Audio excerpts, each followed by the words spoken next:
fat red Recording. button. Ave Maria. Yeah, my legs are good. Just Okay.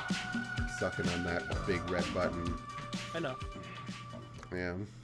Enough. Wyatt. Yeah. We're not. This isn't a cartoon or anything. I'm here for a serious film. Okay. Yeah. Grow up. A film. We're gonna be watching a film. Oh, we Well, are we next already time did. too. That's for sure. I'm excited. Mhm. Ooh. Still a little sick. All right. 3, 2, 1. Nosferatu. On this week's episode of Horror Hole, I'm Wyatt, and who is here with me today, as always? And I'm Freggers for Eggers, Cody Briscoe. And who is our special guest for today's episode? Hello, I'm Morgan, and I want you to bounce on it. That's a good Bill Skarsgård impression. We're here to talk about the 2024 Nosferatu remake / kind of doing its own thing movie. I'd say And it's also, we're here to kind of talk about the original 1922 Nosferatu, A Symphony of Horror by F.W. Murnau. Just a little bit. We're not going to get too into it because we're not film scholars. We're just a bunch of stupid people on the internet. yeah. Speak for yourself. I am, in fact, a film scholar when it comes to vampire movies. I'm qualified as hell, nigga. You All never right. know. Yeah. But all right. So I picked this one for us to watch. But Morgan, I've also picked you as the guest to come on here. Why don't you tell us, why are you qualified to be the guest, and how do you feel about this movie before we get into talking about it?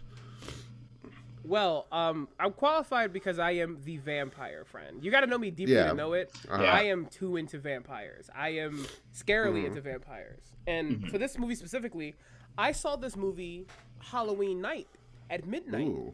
to see Christmas. it when it premiered. Christmas. You're right, Christmas. I got 2 of the fucking limited edition popcorn buns that are in the coffin. I was super excited Nice. for this because Mr. Eggy, Big Eggs, he has made movies I enjoy so much. I love The Lighthouse. I love The Northman. I like The Vivitch, which is hard to say in my household because Kathy doesn't. He makes baller shit for me, Yeah. And I do love a story that is dark and about vampires and abuse and all that stuff. And I was weird about this movie for weeks afterwards. I was like, Yeah. not even to people. I was sitting in the corner looking at a wall and going, yeah, if you didn't like this movie, you don't understand what it's like to be a woman and suffer. And I'm just screaming into the darkness. This shit goes crazy. You were literally naked and sitting on the floor, like, oh, the master's coming, like smearing rat blood on the wall. Yeah, I was biting like pigeons' heads off, and I actually I honestly just kind of killed the Nada guy. It was a crazy weekend. Yeah. I did. That did this is the first time I watched the movie. I was really kind of thrown off when the Ebenezer Scrooge guy that the main character works for The Renfield. turned out to be a fucking Satanist, doing rituals and talking to his Dark Lord. I was like, whoa, it's this kind of movie. But yeah, how about you, Cody? What is have you seen this before? This is probably my 6th time watching this movie. Okay. Yeah, I saw it twice in the theaters, once on Christmas. I'm also a big fan of Robert Eggers' work. I just haven't seen The Northman, but I've seen everything else that he's done. Okay. And I was excited because I am a fan of the original Nosferatu. That was one of the last silent movies we actually watched it in film class. I know we kind of talked about that subject earlier. But yeah, and it was cool getting to... Upon watching them both back to back, I realized just how much of a remake this new one is compared to the original. There's a lot of the original in this movie that I just didn't notice from the previous times I'd watched this. Yeah. Yeah, because I watched the original first and then, watched this one. And like you said, I was kind of surprised. I was taken aback by how close it was also very close to Dracula, obviously, because Yeah. the original was sort of an adaptation of Dracula. But it still feels very unique compared to Dracula. Like it has a lot of those same elements as Dracula, but there's Legally like a distinct. vibe to this one. It's like it's such a distinct vibe, and like it's almost good that they couldn't keep everything 1-to-1 because of that. And I'll just say, because this is my first time watching it, I was kind of a little bit blown away by how much I was into this movie watching it the whole time. Like I was just like, the visuals were amazing. The like tone and atmosphere and everything was just like so well done. And like, I don't know. I've talked about before that I always found it interesting, like mostly in America, but like even just all around the world, like the 1800s is just like a really interesting time period for humanity and culture, because it's like the beginning of modernity where they're like, oh, the superstitions are dying, the like science is on the rise, industry is on the rise, these kind of things. There's still some holdovers, you still have the like religious elements, but like for the most part, people are kind of turning away from like these old folk legends and things like that. Yeah. So I love stories like this that are kind of like, oh, these modern people or these people that are just starting to crawl out of, the Dark Ages or like these more superstitious times are like kind of dragged back into it because it's like real, it's inevitable. And I don't know, I just love that. I love like weird Eastern European shit, him going on like a cross-country road trip to Romania to, talk to some weird fucking freaky guy that's living in a castle. All the like townspeople are like, yeah, don't go to that castle. Yeah. It's bad.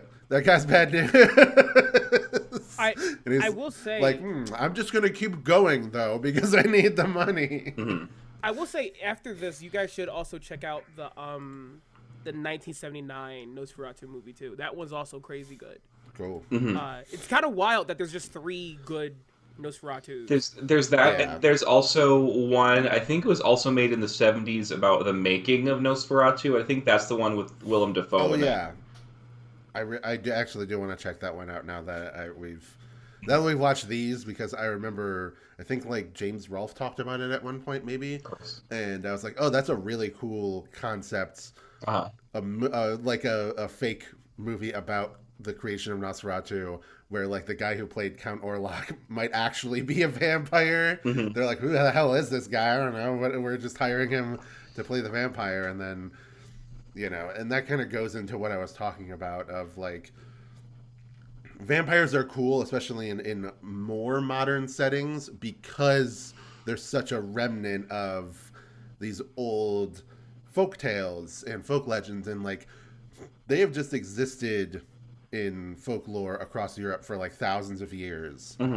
So they're like in different names and versions, but they've just like kept on like coming back up. And the rational part of my brain is like, well, obviously they are not real, but the like superstitious part of my brain is like, why did they keep on having like, how did they stick around this long as like a also consistent not legend? even just Europe.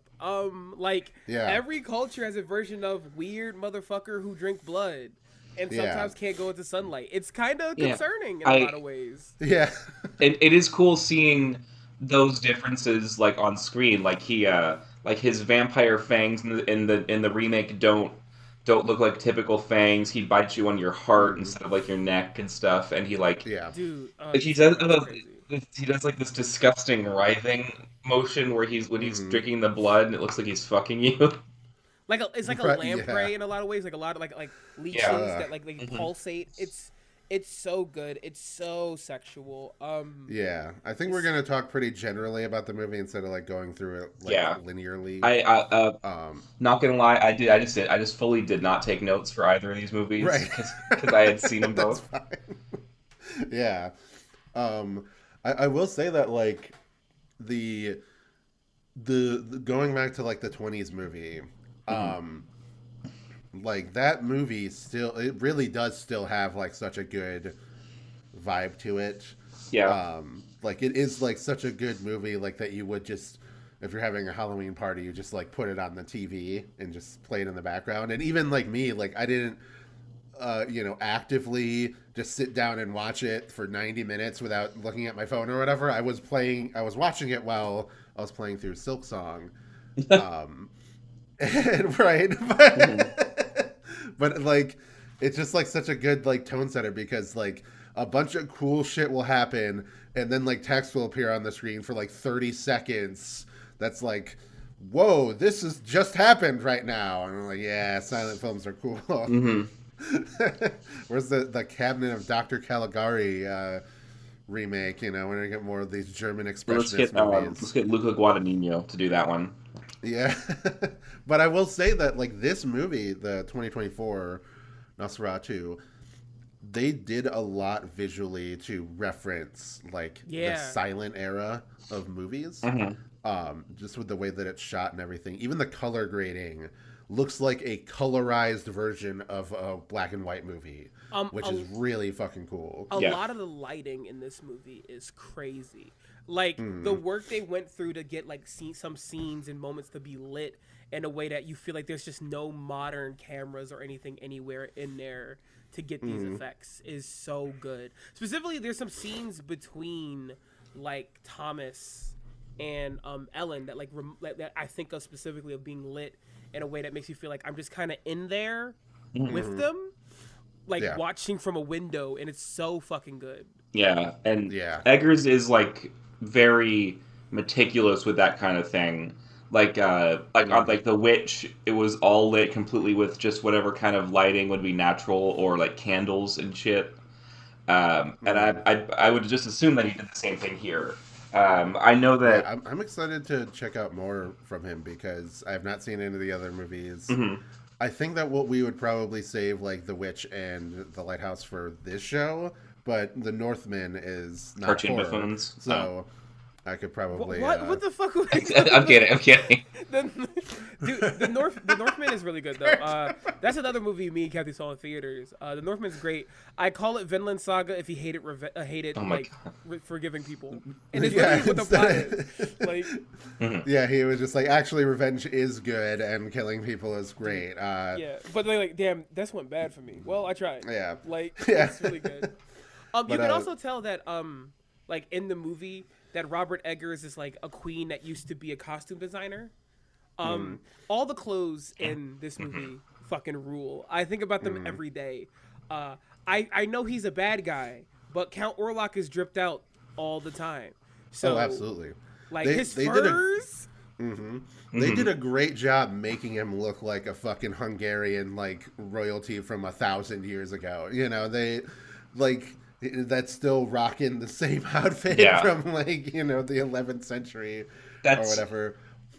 Just like his whole vibe, I guess. It's a very unique portrayal of a vampire because it really leans into, this is a reanimated corpse that is which I love. And his whole performance is just completely like unbelievable. Like I just like the first time I saw it, like I could hardly believe that was the same person who was in Barbarian or It. Yeah, that Bill Skarsgård, he fucking deserves his flowers because like generational talent.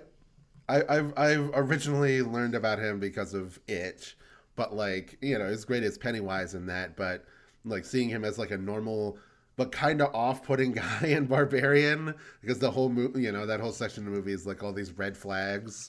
So you're like, okay, this guy, it's Bill Skarsgård. It's kind of weird, but he is just a nice guy.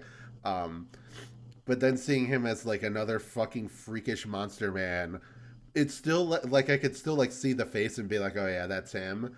But especially when he first enters the castle and is talking with Count Orlok, how like much darkness there is. It's like you're entering like an insane state of mind or like a fucking nightmare or something like that. Yeah. And there's just this like creature of shadows across the table from you. It really fills you with like this real primal fear and dread. Yeah. Yeah, and they don't go too hard, like overly referencing like that classic Count Orlok design with like the bald head and the rat teeth Hmm. and everything, which is a cool iconic design. But like I said, they kind of kept it to make it look like he really was like an old like king from, Yeah. like Hungary, Like like it's 1,000 years ago. there's almost like an aspect of they want him to read as a human as long as he is wearing clothes. Like the minute the Yeah. hat comes off or something like that, you start to see, oh, this is a corpse. Hmm. But they need him from a distance and in the darkness of his home to read as a human. And I think it adds to the fear because you still know there's something off. There is this presence around him in the way he speaks and moves and like Yeah. I know that like Bill Skarsgård said he had a lot of fear about like portraying the role. Like he says, "Oh, the prosthetic is going to stop me from giving a good performance." But just like I goof on the voice when we opened, but it is a terrifying and harrowing thing to hear when you are Yeah. in the scene. Like Yeah. He. Oh yeah, the first scene of the movie where it's Ellen like praying and then like you're hearing him speak in this like ancient language is so, first of all, really fucking cool. Him just like speaking this language, but like yeah, the voice is so, it sounds like something that you would hear like in the darkness and you'd be like, what the fuck is that thing that's talking to me? It's just such a atmospheric, perfect kind of voice. Yeah. He What you like. were saying, Cody? He said somewhere that he like studied like Hungarian throat singing or something just to like figure out how to lower his voice like several octaves than his like natural range and Yeah. stuff.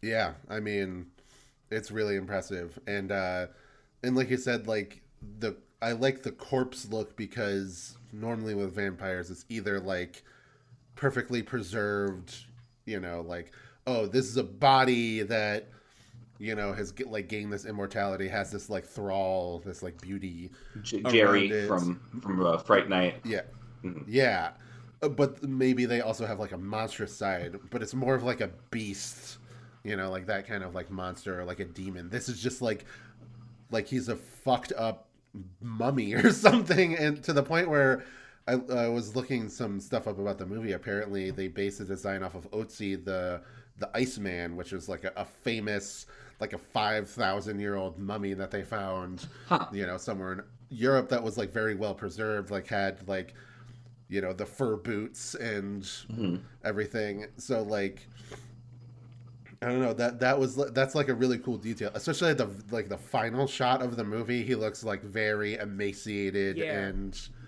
He has mummy-esque. a Hank Hill ass. Yeah. I also have to like give so like I know Nicholas Hoult gets off on being a weird little guy. Yeah. So good. I don't think he's ever been tormented the way he's tormented in this movie. Yeah.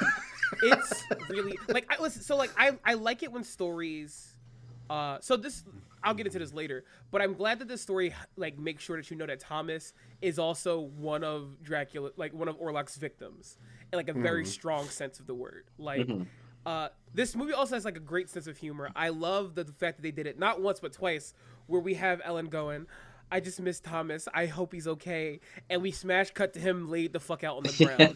They do it 2 separate times, and every single time it's fucking funny as hell. Like it's a movie that's so dire and sad, but when it like that little bit of brevity is so necessary every so often in it. Yeah. I mean, Also, like all the like when he's in the castle and like he has like visions of it getting sucked off by Count Orlok, and then wakes up and then is like sees that there is bite marks in his chest. So at this point, he should be like, okay, maybe this guy has bad news. I should get the fuck out of there. But still, like goes to upstairs and is like talking with him. like, Daddy, can I please afterwards, leave and- early? Yeah. And Count Orlok like this, He no, just- dude, you're imagining things. Don't be weird. Why would I suck your nipple? That's gay. Don't do that. What are you saying, Cody? I love the look of the castle too, because it's like a lot of really weird, like big open spaces and corridors and courtyards. It's not like what you picture in your head for like what Dracula's castle would look like. It's just like this. It's a dump, honestly. It's also Yeah, like yeah. it's also so sprawling. It feels like, and I hate to be gamer brain here. It does feel like you're trapped in like a Resident Evil place. Like Right. like there's so many doors and like big empty hallways, and I'm like, dude, if this was a different movie, that somebody's gonna just jump out at you, and you gotta fucking hit it, and then when you come back, it's gone, and it stands back up again. Like Yeah, you gotta it's find so which brick to spooky. press to unlock the gate. Right. Yeah. There were some good dogs.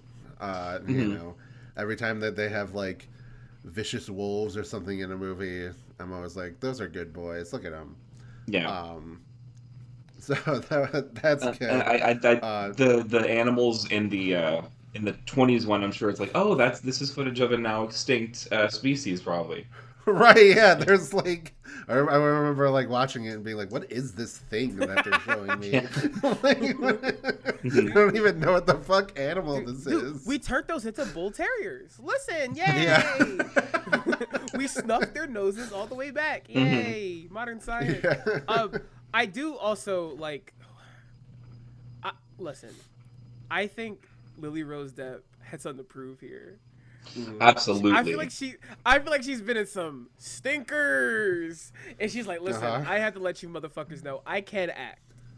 Yeah. Yeah. And she acts hard as fuck here. What? No, I was like, yes, that fucking Dakota Johnson in Suspiria went to go through the same thing. Yeah. Dakota Johnson did the opposite. Dakota Johnson was in Suspiria, and then she's like making people think, is she mid? Ever since she's in every product, go damn, but she has. She's not. She just needs to stop saying yes to all these fucking movies. Apparently, she's also going to be in Werewolf, Werewolf, Ooh. the next movie. That would be good. But Robert Eggers, which I after this, I'm like very excited for that movie. So, but lilly-rose Depp, for like the role that Ellen has in this film, requires the kind of like mental turmoil I would like never wish on another woman to have to portray in a film. Right.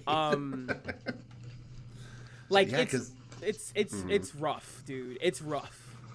Yeah.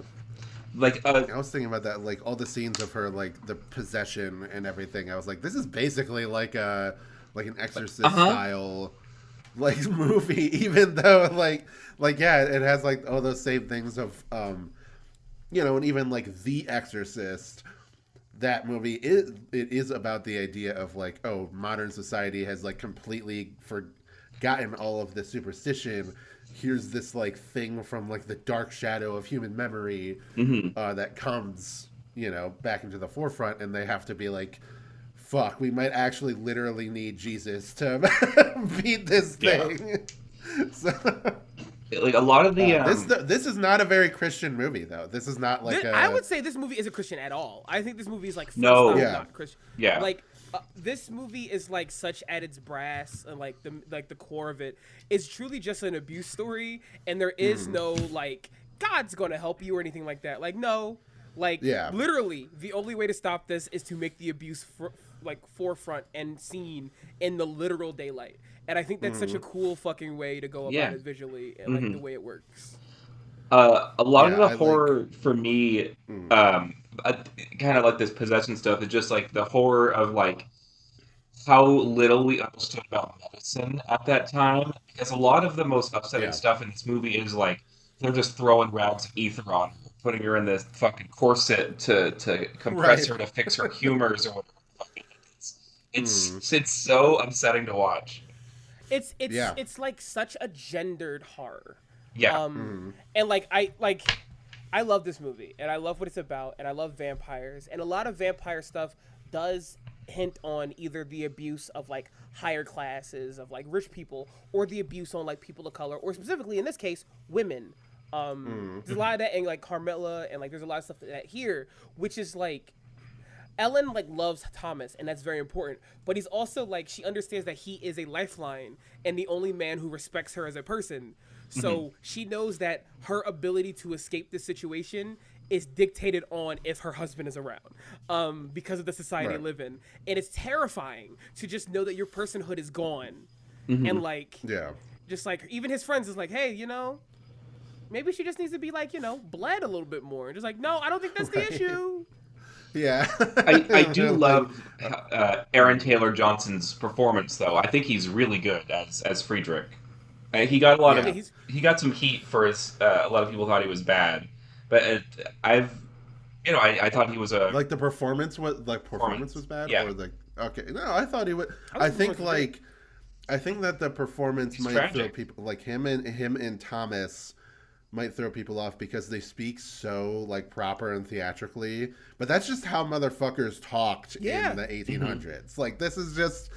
I mean, obviously they're German, they're not English, but like it's translated for our convenience. But like, yeah, this is just how like I know. I mean, our only real window into that time now is books, so obviously it's a little bit more elevated than probably like a Cockney guy in the 1800s. Sounds more or less the same as like a modern Cockney guy from London, but. Like, yeah, I didn't have a problem with that because I was just like, oh, this is really like setting, and there is like a pall of unreality over this movie because of, like I said, they're really leaning into the German expressionist visuals and like trying to make it feel like it's like visually referencing the old movie without like, too much. It pays really good lip service to it without like overly relying on it. And some of the moments that are like straight up references are fucking super cool. Like whenever like the shadow like creeps across the wall or like the floor or whatever. Or even the whole city at that one scene. Yeah, the big Yeah, one. Yeah, I was that's gonna the say coolest that's shot. like It's so sick. Yeah, that's like one of the coolest moments. Just because like, yeah, it feels like he's literally like bringing the fucking plagues of Egypt down. But instead of like freeing the Hebrew people, it's like I want this girl to fuck me. So that's why, Won't return my dicks. That's pretty good. That's my Halloween yeah, costume this year. I've had to make it. I was like, And, go ahead, yeah. you go first. Well, I was just gonna say that like he does get to some freaky shit towards the end of the movie to the point where like I did not expect full like I'm just gonna kill these two little girls, rip their fucking throats out and then kill the pregnant wife. And then with Friedrich, I was like, yeah, dude, you might as well just kill yourself at this point. Like, Dude, what else do you got? Like You don't got there's no Twitch streamers you can watch or whatever the fuck back in the day. There's nothing to distract. There's nothing to distract yourself from the fact that the worst thing that could happen to you has happened. Dude, there's no Magic the Gathering for him to like get into or something as like a shitty husband. He got a raw dog being a bad husband and his family dying, which is brutal. Yeah. Just, So he just like, but his death is pretty fucked up too, where he like goes in. Oh yeah. And like fucks the corpse of his dead wife. And just like Jesus Christ. I have like defended that choice tooth and nail on the internet. I've defended it. I says, guys, look, and I think it's hard for some online girlies because Aaron Taylor Johnson, a handsome guy, right? He's a bad dude in this movie. And everyone gets mad at me. I'm like, he's a bad dude. He's not a great guy in this movie. He's like very much like the viewpoint of the human part of the patriarchal society that represents in this film. He's an obstacle for sure. He's just really tragic. Yeah, he's definitely tragic, but he's like the obstacle. He does not believe Ellen. He comes to hate her. He doesn't particularly like the relationship his wife has with her. Like he's very much becomes very quickly into like a vengeful spirit, and then he's just like, I'm just gonna fucking die, and like the only thing he can have is his wife in that sense, and it makes sense for someone who's degrading the way he is mentally and physically throughout this entire movie. I've seen posts from online of people questioning certain character choices, and somebody was like, "Well, they're in 1800s Germany. Like these people wouldn't have seen Dracula. They wouldn't know what the fuck is going on." Yeah. Why would they ever? That's the whole thing. Like that's the genius behind Count Orlok's plan to come to like a modern city is like these people have completely forgotten the old ways. They have no idea how to deal with a vampire. They don't think they exist. All the people, like the Hungarian villagers that were like right outside the town or outside the castle, like they knew exactly what to deal with because they've just been hanging on to like these old ways and everything. Like they fucking like kill a vampire, you know, in like a ritual thing, and Thomas is like clutching his pearls, like, oh, those barbarians, like, what were they doing? Mm-hmm. He says a different word, but we're not gonna linger on that too much. There is like a thing where this entire movie, Count Orlok is so smart because even though he is like this old ancient thing, right? He has this understanding of the modern sensibilities that will allow him to do this.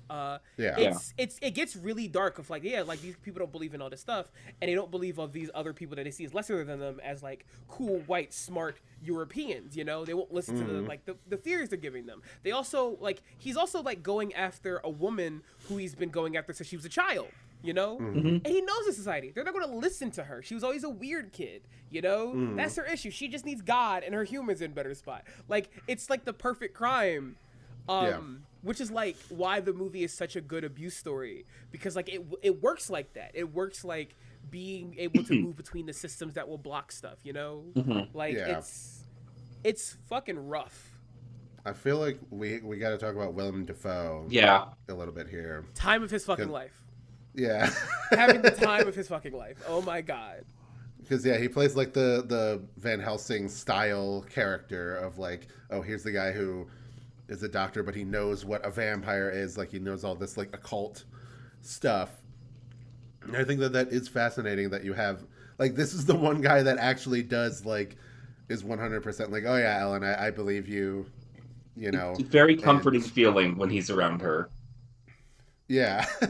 And like it took me a second to be like, oh my god, is that Willem Dafoe? Like just because like obviously he has like the big beard, the big stuff like that. The big hair and everything, and then just like seeing him as like the Swiss scientist, but smoking opium constantly. That he is high as fuck through the entire runtime of this movie. That's the 1800s, baby. That's what they're.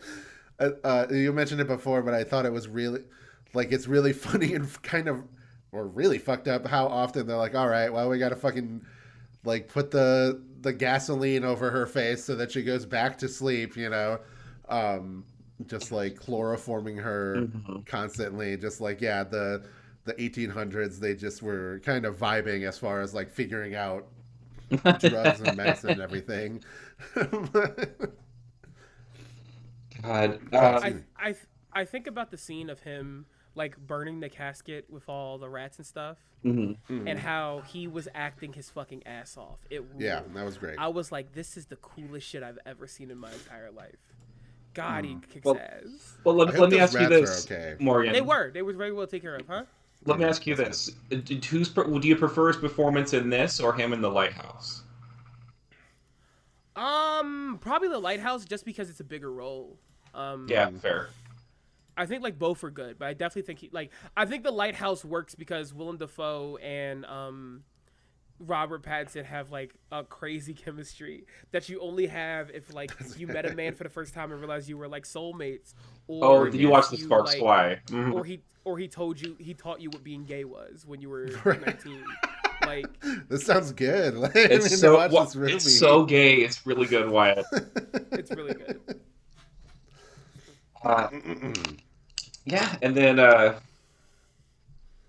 don't know where else we want to go from there. Just I guess the tragedy of the ending. The ending is so good. The ending is so good, and I know there are people. I was in the theater, someone said, "Man, I can't believe it ended like that." Like, boo, I'm sorry, everybody, boo, and left the movie. And I'm like, guys, I'm so sorry. I love when a movie's sad as shit. This movie is so sad, and like the thing is though, there was literally no other option. It could not have ended any other way. No one was believing or helping her until the very end. And even then, like, goddamn, the doctor has to lie with her to get the plan done. Yeah. Y'all would still be like this, I don't know about this one, Scoob. Yeah, basically she had to, like, set herself up as bait for, Count Orlok to come to her, like give herself up through her own volition to him, so that they could go and destroy the casket and burn the castle and everything, so he has nowhere to return to in the daylight. He gets so wrapped up in like sucking and fucking, Lost in the sauce. That he's lost in the sauce. And he dies like in a pretty fucking brutal. There's a lot of like brutal vomiting in this movie, like when they're on the plague ship, and that one guy like just like over and is like vomiting blood. I'm like, Jesus Christ. That scene was funny because like that same year there was a Dracula movie just about that one chapter of just on like the ship. The boat. Yeah, so they kind of have to they have to speed run through Last Voyage of the Demeter before. Right. That's. I don't know. I agree. Like, I really enjoyed the way that it ended because, like, I don't know. Like, that's one thing that annoys me about some of the old Universal horror movies is that they had to, like, give it a happy ending because it's a movie. Like, Frankenstein having, like, a happy ending is fucking crazy to me because, like, the whole thing is, like, I created this guy and then he is ruining my life forever. Like, the only thing that this dude I created wants to do is make my life a living hell. He follows me to Antarctica, and is like fucking with me there. Let me tell you the story, which is why I'm excited for the Del Toro Me Frankenstein. too. That once it gets the vibe really well. I just when it comes to the Del Toro one, I'm hearing like there's a lot of stuff about like romance and like the romantic nature of it, which is good. That's like the thing of, and I don't mean that like the traditional sense of romance, but like the old style of writing books and stuff, like romance. And I'm glad because I think this movie also gets the vibe of like the core of these monsters. I don't spend all day writing vampire stuff and doing vampire stuff because like I enjoy happy endings. No, I'm saying I do it. Oh no! I thought you were trying to say that you just don't do it, but no, I do it. But but like there is like, I don't know. There's like when you talk about vampires, if you're not doing like really like silly things with it, even if that can be good, I do like a lot of silly vampire stuff. Is that you have to embrace yourself into the nature of it, which is that like vampires at their core are creatures of like assault. And like going against you and like violating you, for lack of a better. There's a reason why when a vampire bites you, it feels good in most media. It represents that, and I think like this movie has something I don't see in a lot of vampire media, which is when she is finally back with Thomas, she's ripping her hair out, not just from like the possession, but the fact that she has to deal with the fact that she hates Count Orlok and wants him dead, right? But also, he does represent reprieve from the life that she lives. She called out to him for help when she was young because she was in a bad situation. Yes, she was groomed and abused and all that, and that's very important. But sometimes you end up in situations that are inherently bad for you, but they do feel good in that moment. Because it feels like some kind of rebellion from the other, so whatever situation that you're trying to get away from. Exactly, you get the rebellion, there's control, and sometimes like there's like physical like arousal in these situations that are abusive. And she's old now; she understands how bad it is and how toxic it is, and how she doesn't want to court death. But like, she still has to deal with these emotions. It's very complicated because like she reached out to him because she felt alone, right? Yeah. And he's coming back to get her, and she's also feeling those same emotions that made her reach out to him when she doesn't want him. That's hell. Yeah. It's so good. Yeah. Yeah. Very well put. I feel like we couldn't have said it better ourselves. Sorry, guys. I have a lot of feelings about it. No, that was perfect. I'm so used to Dick Ball's funny joke. I forgot. Like, hold on, I gotta. Right, yeah. No, I do. I think all that stuff like rings true because I was feeling like some version of that where it's like there's a lot of elements of the vampire that are about superstition and like what you're afraid of in the dark, but there's also, like you said, like those elements that are more of a modern parable for things like assault or like the lack of consent, even just the idea of this thing bringing you into its thrall is a version of that, whereas he doesn't necessarily like do it to the same extent that you would get from literally Dracula. Like he is able to like ensnare this one person into his thrall, and and also the that one guy And the banker. The Renfield. Yes, Yeah, the Renfield of the situation. Yeah. Yeah. I do think it is also neat that so I like the Keanu Reeves Dracula movie, right? The Bram Stoker Dracula thing. Mm-hmm. Oh yeah. I do hate how that movie portrays Dracula sometimes as just like a suave, sexy man who like, she wants to fuck this dude bad. I think like you can have eroticism in their relationship, but also like go, okay, he is like a creep weirdo though. And I'm glad this movie toes the line in a very good way of going, no, he's like an abuser, but also like there is eroticism, but eroticism doesn't mean good or bad. It's just neutral. I love that in your head that movie. It's not the Gary Oldman Dracula. It's not the Francis Ford Coppola Dracula. It's the Keanu Reeves Dracula. No, right? because he does so little in that movie. It's the funniest thing to call. Yeah, it's really embarrassing. I feel bad for him in that one. And you know what? His accent not as good as Thomas here. You know? I'd say it's bad. He sounds awful. It's extremely bad accent. And I love that fucking movie, but he sounds bad. Yeah, no, he sounds like when the jock joins the theater club to play Troy in High School Musical or whatever. My lady, I must go as a banker. Like he sounds like this when he's talking. Dude, this pestilence is tubular. Right. I mean, that was before The Matrix, so Oh man, but all right. Is there anything else that needs to be said about Nosferatu? I think that we got pretty deep into it. Okay, all right, go ahead. With Ellen and Thomas, where she's being possessed and she's like calling him names, and then they fuck. Oh yeah, is the hottest sex scene in any movie. It was harrowing and evil, but it was so fucking sexy. Yeah, I was trying to being like homophobic towards him. I was like, wait, whoa, like you fucking stupid fruit fair. I'm like, she's like on her knees, like looking up at him, and there's like spittle going down the side of her mouth. It's like, damn, girl. It is peak. It is so good. Oh my god. Yeah, that does make me think that like sex in the 1800s must be so good because you have like there's all that societal pressure to like keep all of your emotions and arousal like buried deep down because of 15 seconds of your life of society. Every husband's like, oh, you vile wench, put the fingers up my ass, and they're like, yeah. Yeah, so they just become fucking freaks when they actually do it. So I know being gay back then must have been terrifying because they'll kill you, right? But I know being like a lesbian back then and eating some like very potent and sour pussy was crazy. Take me back for 1 week. Listen, if you look at pictures of Bram Stoker, he was the first daddy bear. I would have been all over him. Yeah. But yeah.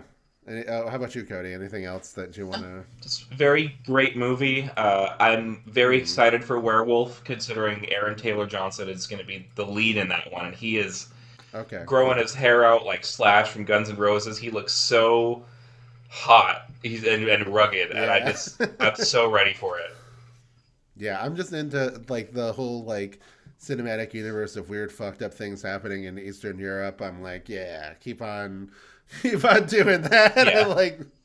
I like that going on. Like, so I'll probably watch The Northman soon, just because that's like one of the non-horror movies, and so I can just watch that on my own. I mean, nothing's stopping me from watching The Witch or The Lighthouse, and then and then just retaining that memory until we do an episode like a couple months down the line or whatever. I do think Eggers loves those Skarsgård boys. I can't wait for him to put both of them in the movie.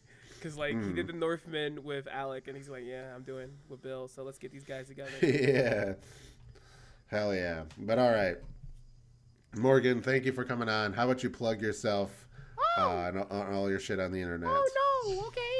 Hey, I'm Morgan. You can find me at Girl Next Vor on Tumblr, where I post vampires. Woo! I draw a bunch of vampires. I talk about a lot of vampires. I also talk about wrestling, but it's really just like vampire wrestling. Follow me on Blue Sky, where it's more wrestling mostly than vampires. I can't be niggas on Blue Sky are not ready for me to go about like the eroticism being kidnapped and shit like that. Right. They're not ready for it. But yeah, over there you can find me talking about wrestling and other stuff. You gotta get on the Blue Skies thing quick though, because I have heard that Dracula is coming over on a boat to Blue Sky. Don't know why he needs a boat for a website, and he will be blowing it up with a plague.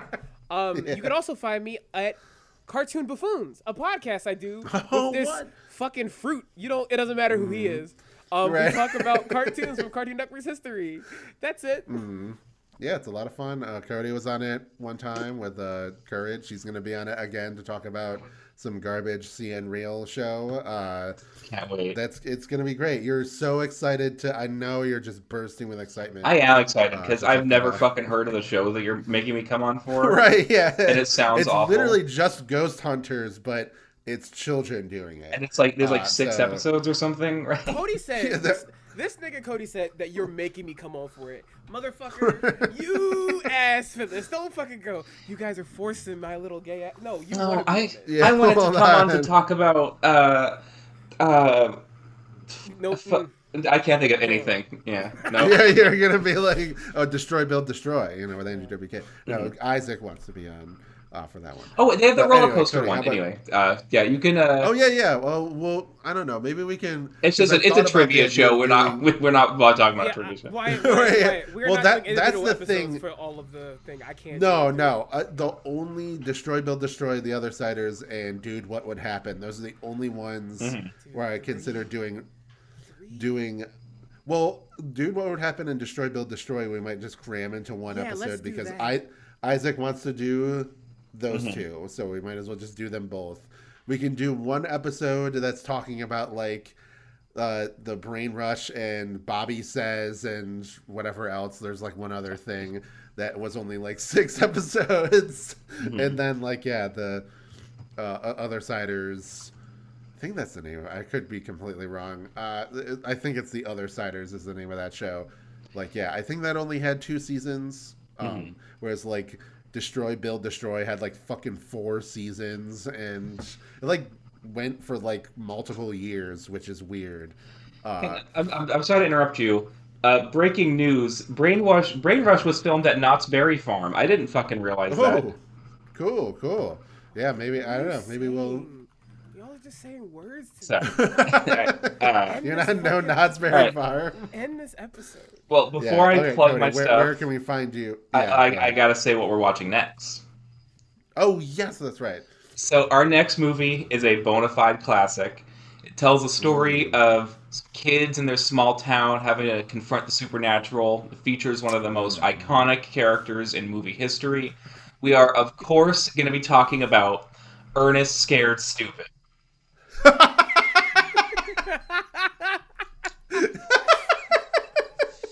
Cody, you kind of look like Ernest. Ernest is hot. Yeah, and you're hot too. I know, thank you. Yeah. All right, don't be homophobic on the podcast. Let's call it. You can find me here on my YouTube. It's just my name. If you look up that name on IMDb, you can see the film projects I've acted in. And you can also find me on Twitter. My name on there is Gay Boomhauer. It's mostly just whatever random interest I have that week. Pretty much, mostly horror movies though. Sounds good. And you'll find me on Twitter and Blue Sky, Wasp Ranger, WAZP Ranger. Mostly stream of consciousness stuff, but I do post about videos I'm making, podcasts I'm doing. We already talked about Cartoon Buffoons. If you want to support that, go on my Patreon. It's only magic. You get the episodes a week early for $3. If you only have $1 though, that's fine. You still get Wow Cool Robot, which is me and my friend Wayne going through every robot in existence. We got to record more episodes. At the time of recording this, we've ran out of backlog of that. We usually record like 10 of them at once just because they're so short. It's a good time. So yeah, go ahead, check that out, support us. Big thumbs up. Thank you again for coming on, Morgan. It was a lot of fun. Fuck, I didn't talk about the fact that Lily-Rose Depp is a dyke. Damn it. Yeah. It is the perfect thing to end on. Yeah. But all right, join us next time as we talk about the horror classic, Ernest Scared Stupid. See you there.